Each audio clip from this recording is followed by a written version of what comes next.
Oh, howdy all, grab yourselves a beer, it's time for some Path of Exile discussion. Today I wanted to talk about the upcoming release schedule for information for 3.13.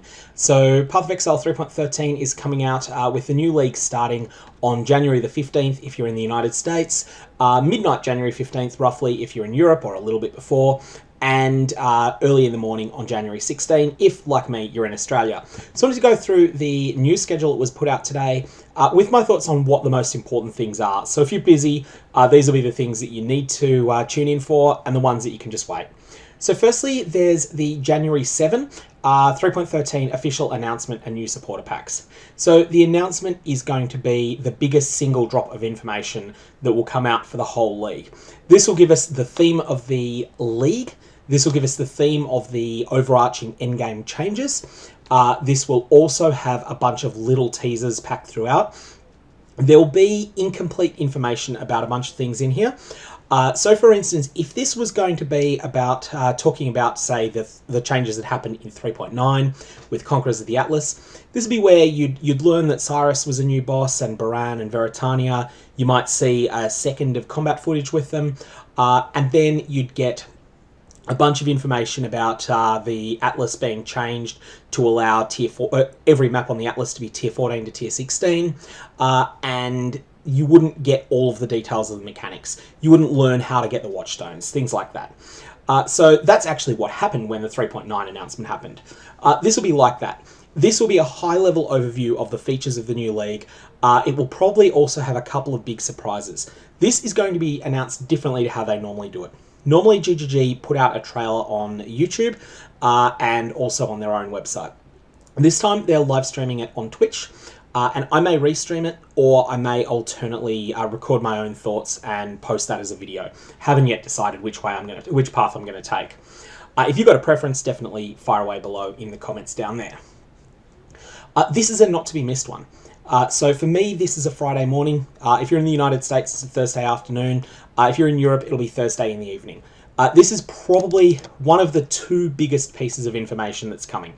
Possibly will be the number one. It'll also be easier to digest than the big one, which is the patch notes. So January 8th, there's a Q&A summary and possibly an FAQ. This will be important to have a read of, but isn't something that's as pressing as the first announcement. Consider this maybe a top 5 piece of information, but it's not going to be first or second like this will be. January 9, they're revealing the challenge rewards. Not very important here, mainly because we won't have a sense as to how difficult the challenges are or what the challenges entail until probably a few hours into the league. Once you're in the league, you'll be able to have a look at what the challenges are, but there'll be a few that you just won't be able to say, how difficult is that? So for instance, in the current league, in the Heist League, there's things like the defeat the twins without allowing them to swap positions. You're not sure how hard that is until you actually have a few attempts at it, and until people can theory craft some strategies for beating it. January 10 is an interesting one, and this comes up again with January 11. All redacted revealed. So there's going to be some mysteries, and this is a mystery. We don't know what's being redacted. So these could be major announcements. They could be minor ones. They're ones we're just going to have a look and see. I'll cover both of them. There'll be a video up on each of these if they're anything that's not tiny. So they'll be available on my channel. Heist League ends at 1 PM on January 11. That's United States Pacific Standard Time. So that's in the morning of the 12th for me in Australia. January 11, also, you can start ordering private leagues. So if you're planning to run a private league with a couple of your friends, this feature isn't important. But if you're planning to run a large private league that's crowdfunded, and this tends to happen each league, there's usually, I'm not intending to do it, but there's usually 1 or 2 content creators that will put together a private league, and they'll often have some difficult mods involved. These can be, you can start all of the logistics of administering one of those from January 11. This is a really niche announcement, but it is important for some people. Again, another redacted thing revealed. Then we have the big one. Well, actually, this is the third most important piece of information on here, the Balance Manifesto. So the Balance Manifesto is a high-level overview of what builds GGG think are underperforming, what builds GGG think are overperforming, and what actions they're taking about it. So, for instance, I'm personally expecting to see a total overhaul of the mechanics of reduced mana reservation, specifically aimed at gutting the power of the various aura stacking builds. Because it's been, it's been a stale meta for a while. We've known what the best build is for 3 leagues. It's been the same build for 3 leagues, whereas in the past, when there's been a stale meta like the Winter Orb meta, that only lasted 2 leagues. So I'm expecting we're going to see some sort of major overhaul that basically deletes that build. I could be wrong. We also will see what action, if any, GGG are planning to take about the Call of Steel interaction with Warcries. So for those of you that have never played that build, Warcries enable you to basically charge up one massive attack, and this is extremely powerful in conjunction with the Call of Steel ability and skills that impale and the keystone on the passive tree, the Impaler. This creates some pretty devastating chain reactions that don't do so well very late in the league, but are without question the most powerful builds on day 1, day 2, day 3. So will be interesting to see what happens to those builds. I don't know whether Call of Steel will survive it or not. I definitely don't expect aura stacking to. There's also usually a couple of builds that have been sort of bubbling along at the at the sort of top of the power curve for a while. Things like various Spectre Summoners, and they may or may not continue unhindered. So the Balanced Manifesto will outline what GGG think are problems. Then we have the single biggest piece of news, which is January 12 American time, January 13 in Australia. That is the patch notes. The patch notes will basically be the Balanced Manifesto put into numbers. So where the Balanced Manifesto might say something like, it's our opinion that builds have been able to scale too much aura effect through the use of cluster jewels, the January 12 will be when they say, in order to deal with the power of cluster jewels increasing aura effect, we have decided to remove the 1% reduced mana reservation corruption from jewels, and we have decided to reduce the numbers on the 6% increased effect of of auras from your skills down to 2% or something like that. Depending on whether they want to gut it or whether they want to sort of give the build a chance to survive as a shadow of itself. And so the Balance Manifesto will state, we think it's a problem. The patch notes will say what they're going to do about it. This also comes with the item filter information and the passive tree information. So it's a big news day. The passive tree information is an absolute goldmine if there's any significant changes. This will tell us what those changes are going to be. Absolutely essential stuff for purposes of build theory crafting. The item filter, though, is interesting. This will give us the names of any divination cards that haven't yet been revealed. It will give us the names of unique items that haven't been revealed. But the real thing that it gives us, that may not be immediately apparent, is that it gives us the list of all of the maps and what tiers they're available at. So, for instance, if you're thinking of planning an Atlas strategy, in the Heist League, if your intention was to farm Doctor cards, for the Heist League, Burial Chambers is only available as a tier 15 map. And so you had to take that into account and think, ooh, I need a character that can handle tier 15 maps, and not just tier 15 maps, but ideally ones that are heavily juiced, that have Zana Delirium on them. Therefore, I'm not going to prioritize move speed so much as I'm going to, and clear speed, so much as I'm going to prioritize just raw character power. So that might tip you in the direction of, for instance, playing not going with a Deadeye Magic Find Farmer, but going with something a little bit more resilient. I think that's a big factor in why we've seen so many Assassins this league. Assassins aren't quite as fast as Deadeyes at clearing things or as Pathfinders, but they're just such a powerful combination of high damage, strong defensive layers, and some buffs to move speed. That combination makes the Assassin one of the best builds one of the best ascendancies in the game at the moment, probably the best ascendancy. And that could be very different if in the next league, Burial Chambers is a tier 2 map. In that situation, you might see a case where people all decide, you know what, I'm going to go all out for the fastest move speed character possible. I'm going to play a Pathfinder, or I'm going to play a Raider or a Deadeye, and I'm going to stack as much Magic Find as possible, and then I'm going to make a build that can do tier 2 maps, tier 2 burial chambers with a lot of delirium layers applied, and farm myself a headhunter that way. So that will affect a lot of decisions that you make, and it actually can have a change to your build. So that's all hidden in the item filter announcements.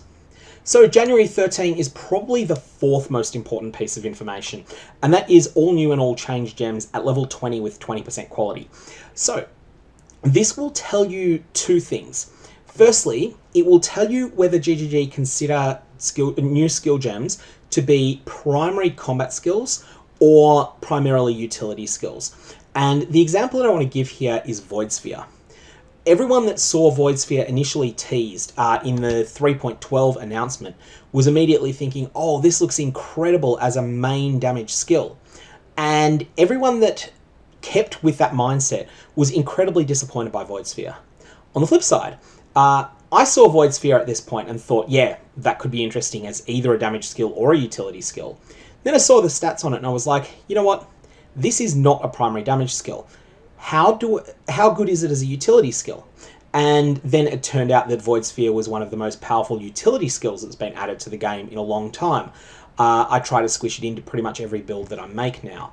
And that's because it's just so good at giving you agency to deal with dangerous packs of monsters other than just killing them. So for that reason, this will help us identify what the purpose of various new skill gems is. Additionally, it will give us a sense if any of them have really stupidly tuned numbers. Sometimes you get a skill like 3.12 Firestorm that is just terrible. Or you get a skill like 3.12 Crackling Lance.